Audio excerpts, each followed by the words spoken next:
दोनों लोग एक ही सीट पे आ जाओ। सर हम ऐसे ही बैठते हैं। Sir my name is Arpita Bharti and I am from Lucknow. My name is Supriya from my name is Sandeep Shukla from Lucknow. इसकी आप लोग के पास कोई बुक है कि नहीं है? पहले क्लास में कि इससे पहले हो चुका नहीं है? सर, ये माइक्रोबायोलॉजी की फर्स्ट।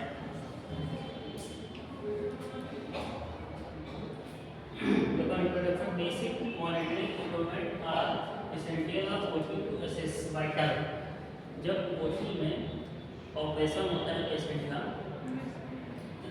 ऑपरेशन के बाद ये मॉनिटर लगाया जाता है। इसमें पल्स, बीपी, ऑक्सीजन लेवल ये सब आता रहता है, इसको नोट करना होता है। अगर थोड़ा भी ऊपर नीचे होगा तो फिर आगे का प्रोसेस डॉक्टर को सूचना देना होगा। और इसकी मॉनिटरिंग बहुत ही अच्छे तरीके से करनी होती है, क्योंकि मरीज OT से निकल के आता है, इसमें सेफ्टी का बहुत ज़्यादा ध्यान देना होता है।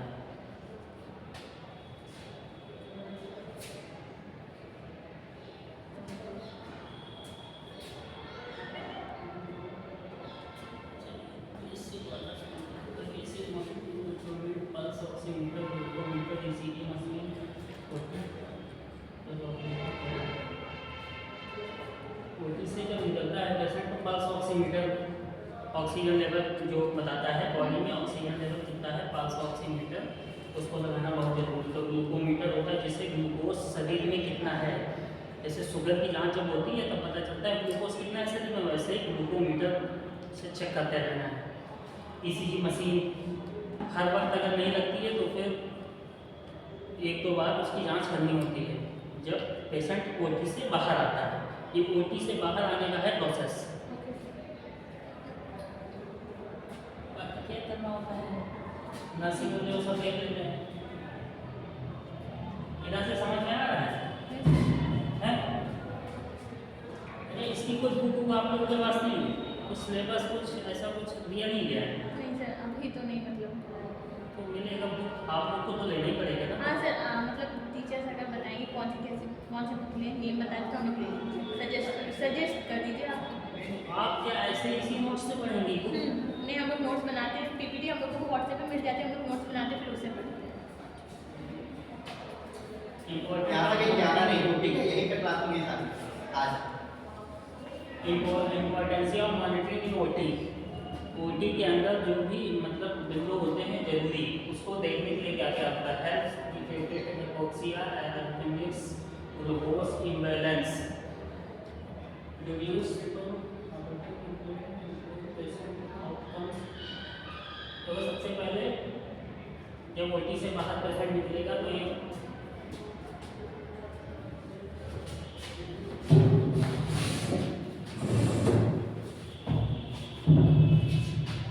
बीपी जो है 113 से 60 से कम नहीं होना चाहिए, ऊपर का 113, नीचे का 60। ऑक्सीजन लेवल जो है 98, कोविड में भी ये बताया गया था 98 से अगर ऑक्सीजन लेवल कम है तो फिर आपको प्रिकॉशन लेना है, दवा लेना है। और जब 91 या 92 से नीचे गिरता था तब हॉस्पिटलाइज करना होता था, 90 से नीचे, 91 से नीचे तब हॉस्पिटलाइज करना होता था। इस चीज़ का बहुत विशेष ध्यान देना है। सारा कुछ मॉनिटर इसी से बेस है। अगर बीपी इससे कम नीचे होगा तो तुरंत फिर डॉक्टर को सूचित करेंगे, उसके बाद जो भी बोतल ग्लूकोज जो भी लगाना होगा उनको लगाएंगे, इंजेक्शन देंगे।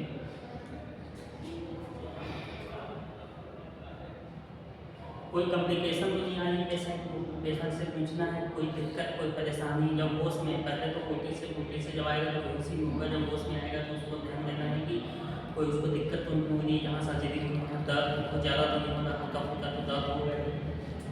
इम्प्रूव पेशेंट आउटकम्स, जैसे पेशेंट इम्प्रूव करेगा वैसे उसको नॉर्मल वार्ड में शिफ्ट कर देंगे। 24 आवर जो है इमरजेंसी क्रिटिकल केयर पे रखना होता है पेशेंट को। OT से निकलने के बाद 24 आवर्स जो है उसको ICU में तो नहीं रखते हैं, लेकिन जहाँ नर्सिंग और डॉक्टर्स की टीम बाकायदा मतलब फेस टू फेस रहती है वहाँ भी रखना होता है, ICU के जस्ट बाहर ही। और उसके बाद उसको 24 आवर्स के बाद उसको वार्ड में शिफ्ट कर देंगे, जहाँ पे प्रॉपर ट्रीटमेंट होता है उसका। पल्स ऑक्सीमीटर इंट्रोडक्शन,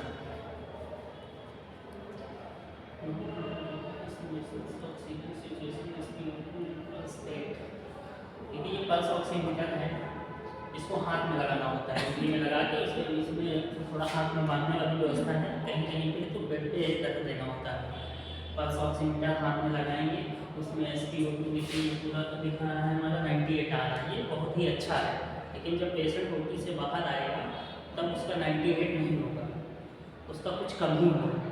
तो इसी की मॉनिटरिंग करनी है कि इसका नीचे बहुत ज़्यादा नहीं जाना चाहिए, और अगर नीचे जाता है तो ऑक्सीजन उसको सपोर्ट देंगे, और अगर 98 हो रहा है तो ऑक्सीजन सपोर्ट की उसको कोई ज़रूरत नहीं है। 96 तक ऑक्सीजन सपोर्ट की, जब 91, 92, 93, 94 में जब आएगा वो एज के हिसाब से भी होता है, एज पेशेंट की ज़्यादा है 94 पे है तो फिर ऑक्सीजन लगाना पड़ेगा।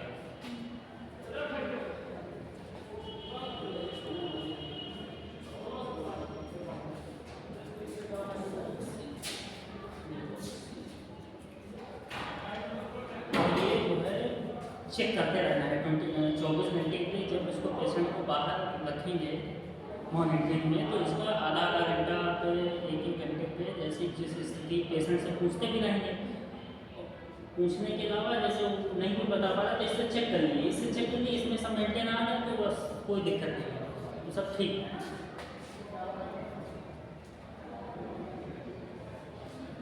Types of pulse oximeter, pulse oximeter कितने प्रकार के होते हैं? Pulse oximeter and bed side.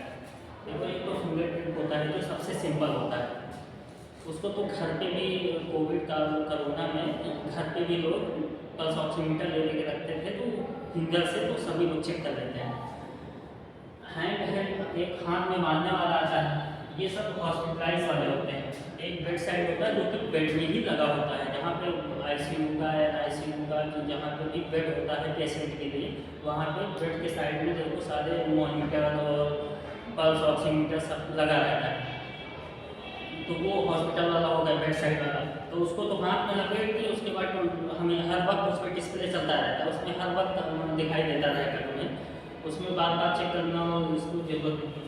जो फिंगर टिप वाला होता है वो लगाया हाथ में, थोड़ी देर चेक किया उसके बाद हटा दिया, और जो हैंड वाला होता है हैंड हेड वाला उसको भी लगा के हटाना ही होता है, फिर लगाया हटाया जैसे प्रोसेस चलता है। जो बेड साइड होता है वो तो उंगली फंसा दिए वो मॉनिटर लगा कर उसमें देखते रहे, जो भी उसका 98 से नीचे जाएगा अगर पेशेंट का तो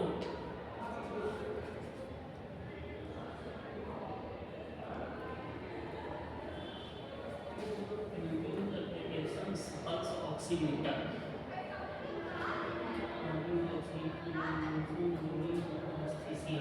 हाँ, ये जब OT होती तो anaesthesia surgeon, OT technician, nursing staff proper तरीके से ये सब 400-500 लोगों का पूरा सहयोग होता है।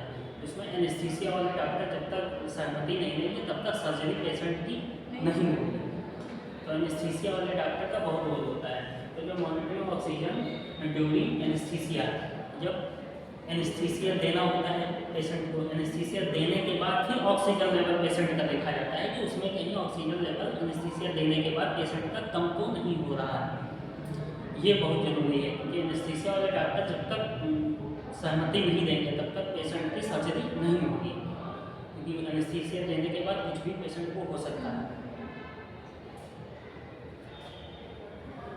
हाइपोक्सिया कहीं BP उसका हाई तो नहीं हो रहा है, BP कभी कभी एनेस्थीसिया देने के बाद किसी पेशेंट का हाई होता है, तो इसकी भी पहले जांच करवा दी जाती है, उसके बाद इसकी भी मॉनिटरिंग करना होता है, तो इसको भी और पल्स ऑक्सीमीटर लगा के इसकी भी मॉनिटरिंग करना बहुत जरूरी है। एनेस्थीसिया वाला समझ लो। कैलिब्रेशन मेंटेनेंस पल्स ऑक्सीमीटर,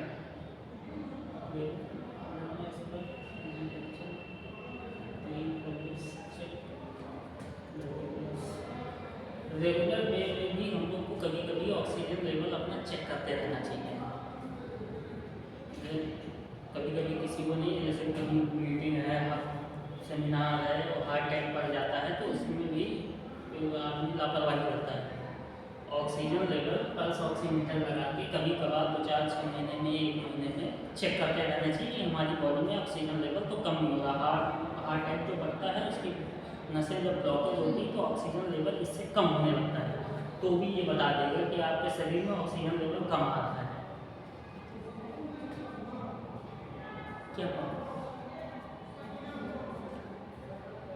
क्या मैंने की इसमें? नहीं सर, पहले अच्छा, तो इसका भी विशेष ध्यान देना है आप लोग को।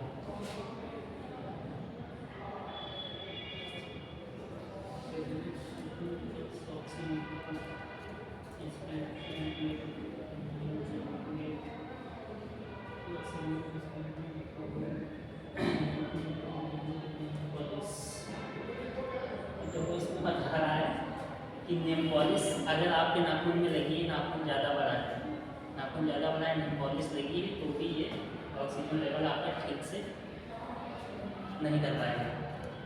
नाखून भी हटाना पड़ेगा, नेल पॉलिश भी हटाना पड़ेगा, तब जाके ये ऑक्सीमीटर आपका ऑक्सीजन लेवल शरीर का बताएगा। ज़्यादातर महिलाओं के साथ ही होता है ऐसा, और अगर इसमें कुछ हुआ या खराब गड़बड़ कुछ आता है तो फिर एडवाइस करना पड़ेगा, डॉक्टर को सलाह लेनी पड़ेगी। ये घर वाला भी है और ओटी वाला भी है। ग्लूकोमीटर प्रोडक्शन डिवाइस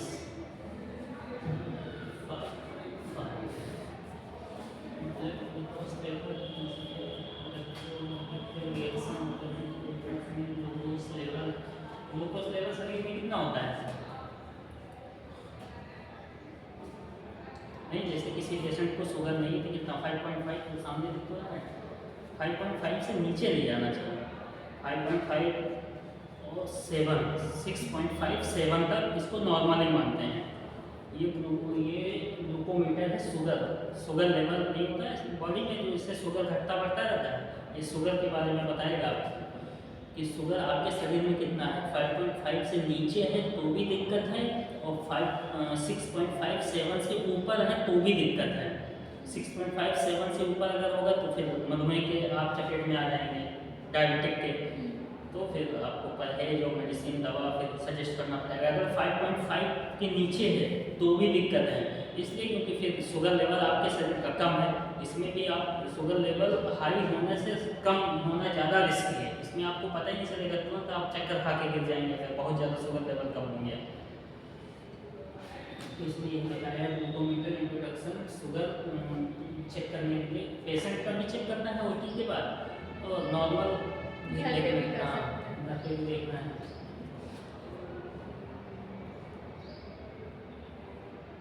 अगर कम है तो इलेक्ट्रोलाइट्स आपको बढ़ाने होंगे शरीर में, जैसे ग्लूकोज है, चीनी नमक का घोल है, नींबू नमक के साथ इसको डाल के पीना है। अगर हाई है तो उसके लिए तो करेगा चलेगा नहीं, आलू चीनी चावल बिल्कुल छोड़ना होगा। सुबह मॉर्निंग वॉक ये सब कॉमन है। टाइप्स ऑफ ग्लूकोमीटर,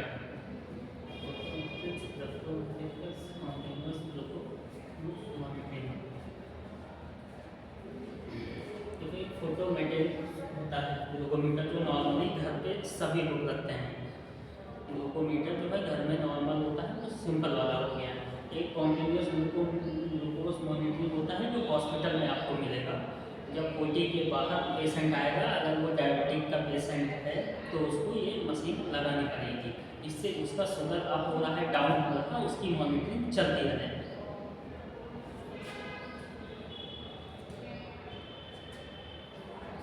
एक इलेक्ट्रोकेमिकल से है जो कि मतलब ये चार्जेबल, जैसे बीपी मशीन नहीं आती है, बिजली में लगाइए बिना सर के चल जाते हैं, ऐसे इसका भी आ गया है, इससे चल जाएगा, उसमें सर डालने की आवश्यकता नहीं पड़ेगी। Clinical use glucometer,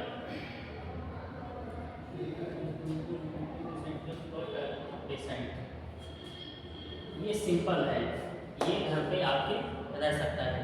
clinical use glucometer monitoring of sugar. Glucose sugar वो एक ही चीज़ चीज़ है। ग्लूकोज अगर शरीर में आपके ज़्यादा हो गया तो शुगर बढ़ गया समझ लीजिए, ग्लूकोज कम हो गया तो शुगर डाउन हो गया। तो ये वाला घर पे भी रख सकते हैं, ये सिंपल वाला है, ये घर पे भी रख सकते हैं।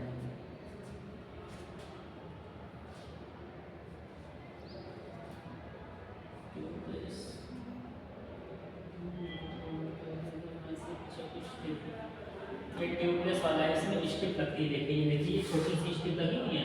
Yes sir. ये ग्लूकोमीटर अलग से है, इसमें स्ट्रिप अलग से आती है। स्ट्रिप लगाया, फिर पिक किए हाथ में, हल्का सा ब्लड ये खून निकला, बस उसको छुआ दिए, वो तुरंत आपके शरीर का ग्लूकोज कितना है, कम है, ज़्यादा है, वो तुरंत बता देगा। ब्लड आपके ब्लड में कितनी ग्लूकोज की रीडिंग है वो एग्जैक्ट क्वांटिटी बताएगा। देखिए 108 इसमें दिखा रहा है, 108 जो है एकदम नॉर्मल होता है। 80 से 120 तक नॉर्मल बनेंगे। 80 से डाउन हुआ, अगर 80 से 120 नॉर्मल होगा। मतलब अगर आपके शरीर में ग्लूकोज 80 से 120 है तो उसको नॉर्मल मानेंगे। 80 से डाउन होगा तो फिर लो में आ जाएगा, और 120 से ऊपर होगा तो डायबिटिक में आ जाएगा।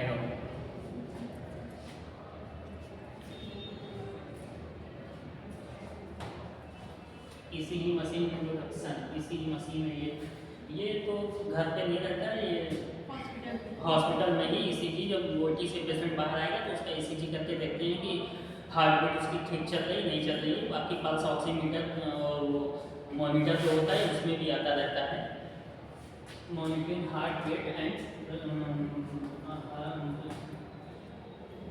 हाइपरटेंशन मतलब बीपी,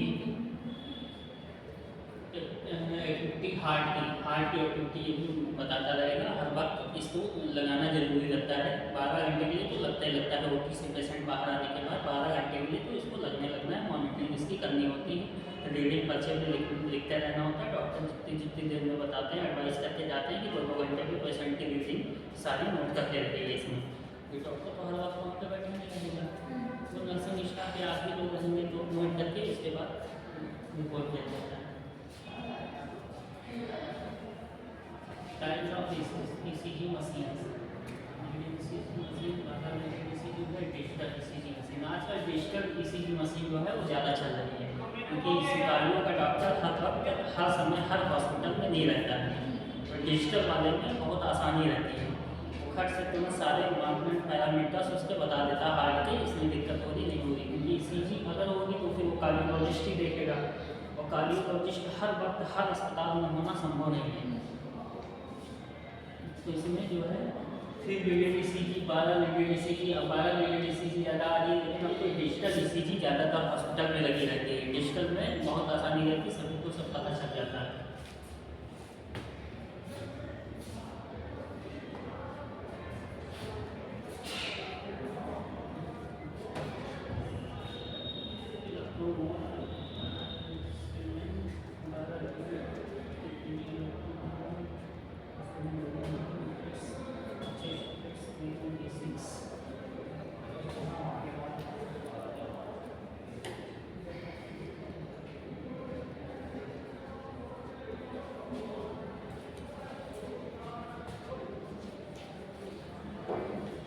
चेस्ट से संबंधित जब कोई दिक्कत होती है, जैसे चेस्ट वाले डॉक्टर अलग होते हैं, चेस्ट वाले डॉक्टर अलग होते हैं। चेस्ट से संबंधित जब कोई दिक्कत होगी तब उसके लिए EKG, ये एक्सरा जब होता है तो उसमें निकल के आता है चेस्ट। सर ये क्या होता है EKG? 12 जगह किलोग्राम करके कुछ होगा, बॉडी के हिसाब से नहीं होगा, इसको नहीं बताते हैं। देखिए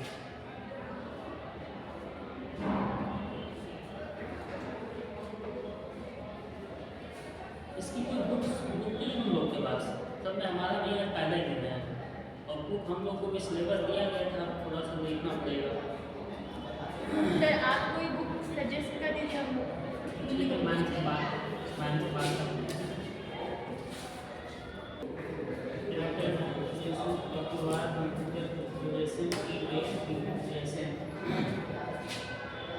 ये जब ECG होती है तो उसकी रिपोर्ट है, इसमें किन तरह के पैरामीटर्स होते हैं ये दिखाया गया है।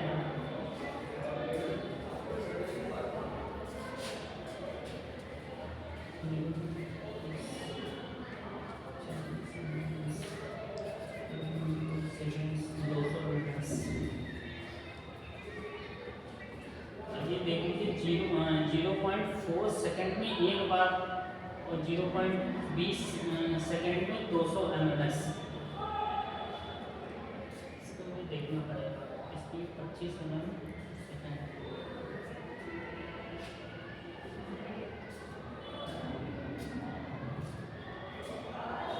इसकी फोटो मुझे